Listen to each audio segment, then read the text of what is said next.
Okay, I seriously have problems. Two problems to be exact. First is my face. Like, I don't know if you can tell, but there's a new zit here. Welcome to the family. And second is that I recorded this video 2 days ago. Well, actually yesterday. Then turns out it was not focused on my face. So this is one of the things I hate about filming with my phone. Hey guys, my name's Daniel. Welcome back to my channel. Today I'm finally gonna be doing a book related content video. I'm gonna be hauling some books of June and July. I have some books to show, so I'm just gonna start off. Oh, PS, this is kind of like a wrap-up plus haul. So I've read all of the books that I'm gonna show you. So the first book that I read was Red Queen by Victoria Aveyard. This book follows a girl named Mare Barrow, where she lives in this dystopian fantasy kind of world where divided into silver bloods and red bloods. Silver bloods are human beings with extra abilities with supernatural powers, and they have, well, silver blood. And red bloods are just like us regular human beings. So Mare is a red blood. Then she finds out that she has the ability to control electricity, to conduct electricity, and to also play with electrical energy. This is where the conflict kind of comes, and I really love this book. The ending was a cliffhanger, so I give it like a 4.5 out of 5 stars. I really enjoyed it. Next is Glass Sword by Victoria Aveyard, aka the second book to the first book, Red Queen. I can't really tell you much about it because it is a second book, it's a sequel, so I can't really spoil. But if you're interested on trying to find out what this book is about, and also the first book, Red Queen, I made a review out of both of these books. I leave the link down below in the description bar and also up there. Don't worry, it's spoiler free and spoiler, so you can stay until the spoiler review comes though. The next book that I read is Trials of Apollo by Rick Riordan. This book follows the character Apollo, aka the Greek god, who was punished by his father Zeus because of the thing he did that happened in the Heroes of Olympus series. This book, aka series or trilogy, is kind of like the continuation of the first two series that Rick Riordan had, which is Percy Jackson and also the Heroes of Olympus. So I do not suggest you to pick this up if you're intending to read those two series, because this book spoils the crap out of them. But this book was so fun, so lighthearted. Basically a Rick Riordan book, so I'm not surprised. It's so good. I also have a review for this, which I will leave down below in the description bar and also up there. For this book review, I did on the biannual bibliothon day 4, I believe. I think so, I'm not sure. So basically the challenge was supposed to make a creative book review, and my creative book review was a haiku, which I was kind of proud of, and I kind of actually liked it. It was fun to make, and I hope you check it out. Link in the description bar. And yeah, the next book that I read is,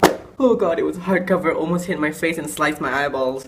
Tales of Beedle the Bard. Wait, is that it? Yeah, by J.K. Rowling. This book is kind of like a fairy tale, but not in a happy way, as in this book is a fairy tale in the Hogwarts in the Harry Potter world. It has 10 short stories, which is like, I think, narrated by Dumbledore, if I'm not mistaken. It was really good. I enjoyed it. I never read Harry Potter, so this is kind of like my great introduction to the series, to the world. I know, don't hate me for not reading Harry Potter. I will get to that one day, I promise. But it's a great newbie book for me because it's short, kind of give us some little bit history and extra knowledge about magic system in the Harry Potter J.K. Rowling world. I have a no spoiler review about this book. I'll leave it the link down below in the description bar and also up here, so you can just click it. Okay, the next book that I read is An Ember in the Ashes by Sabaa Tahir. This book was one of my favorite reads in 2016 so far. It is up there with Lady Midnight. This and Lady Midnight is, I don't know which one is first, because I just love both of them. This one's so good, so good. Can't believe I just read this now. I had this since March and I just read it now. But basically this book is about two main protagonists, Elias and Leia. Leia is a slave in this empire fantasy world, but the reason she's a slave is because, so basically her brother was captured by the empire because the reason was treasoning, and Leia wants to get her brother back, and in order to do that, of course she needs help. So she seeks help from the rebels, aka the resistance, who does not like the empire, but in exchange of getting help from the resistance, she has to do something for them, and which is to be a slave and try to get as much intel about this empire and what's going on inside the system. And the other protagonist is Elias, who is one of the finest soldiers in this empire. He is actually one of the strongest soldiers, but he has a different heart than other of the characters, other of the soldiers in here. He doesn't agree with what the empire stands for. He doesn't agree what the empire is doing. Elias and Leia's life and destinies intertwine, and that's when you can guess romance happens, obviously. But dear lord, this book was mind-blowing. I have a full-on review about this. You guys should check it out. I leave the link down below in the description bar and also up here, because it was so good, and my review was like, I really wanted to make that review. I really put my heart into it. It was so good because I love this book so much. You should just check it out. And finally, the last book I read June and July is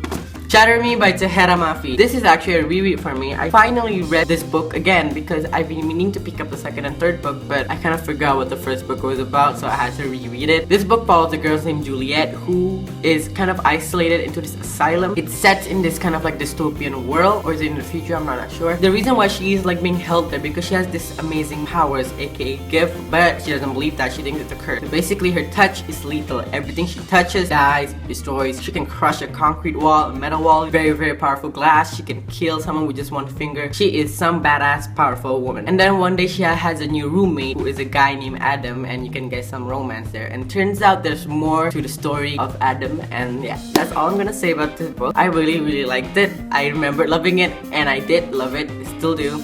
I'm reading a second book at the moment, so if you wanna check out my review, I'll leave my Goodreads link down below.